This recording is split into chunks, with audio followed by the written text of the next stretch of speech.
অরাজনৈতিক আন্দোলন হিজবুত তৌহিদের প্রতিষ্ঠাতা ও করটিয়ার ঐতিহ্যবাহী পন্নী পরিবারের উত্তরসূরি জনাব মোহাম্মদ বাইজিদ খান পন্নীর স্মৃতি বিজড়িত টাঙ্গাইল জেলায় অনুষ্ঠিত হল সংগঠনটির এক বিশাল কর্মী সমাবেশ।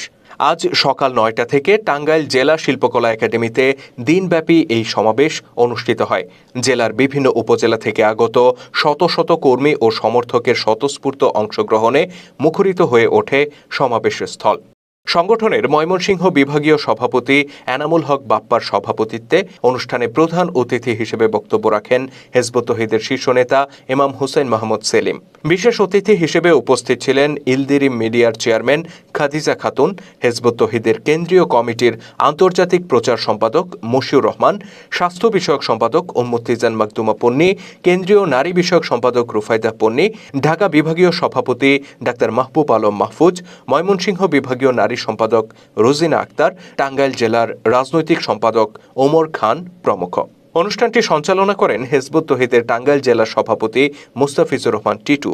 দিনব্যাপী এই আয়োজনে জেলার বিভিন্ন উপজেলা থেকে আগত হিজবুত তৌহিদের নেতাকর্মী, স্থানীয় রাজনৈতিক ব্যক্তিত্ব, সুশীল সমাজের প্রতিনিধি এবং গণমাধ্যম ব্যক্তিরা অংশ নেন।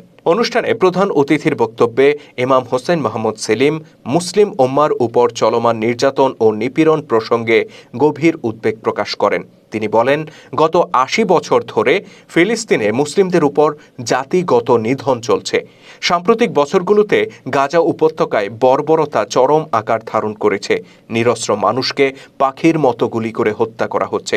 জাতিসংঘ আশঙ্কা প্রকাশ করেছে আগামী ২ দিনের মধ্যে গাজায় অন্তত ১৪,০০০ শিশু খাদ্যের অভাবে মৃত্যুর মুখে পতিত হতে পারে। তিনি বলেন, একই রকম ভয়াবহ দৃশ্য আমরা দেখেছি মিয়ানমারের রাখাইন রাজ্যে। সেখান থেকে নির্মম হত্যাযজ্ঞ চালিয়ে ২২ লক্ষ রোহিঙ্গাকে উৎখাত করা হয়েছে। এটি একটি অন্ধকার সময় যা পুরো মুসলিম জাহানকে গ্রাস করছে। হিজবুত তৌহিদের ইমাম বলেন, এই ক্রমাগত নির্যাতন ও ধ্বংসযজ্ঞের একমাত্র কারণ মুসলিম উম্মার অনৈক্য। মুসলিমরা ৫৫টি ভিন্ন ভৌগোলিক রাষ্ট্রে বিভক্ত।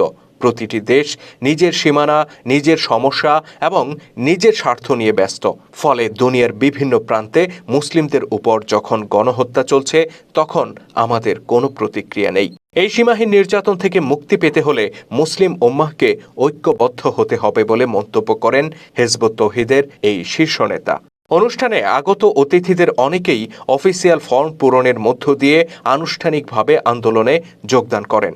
তাদের উদ্দেশ্যে ইমাম হোসেন মাহমুদ সেলিম হিজবুত তৌহিদের ৫ দফা কর্মসূচির ব্যাখ্যা তুলে ধরেন এবং ঈমান ও দেশ রক্ষার স্বার্থে হিজবুত তৌহিদের চলমান সংগ্রামে অংশগ্রহণ করার আহ্বান জানান।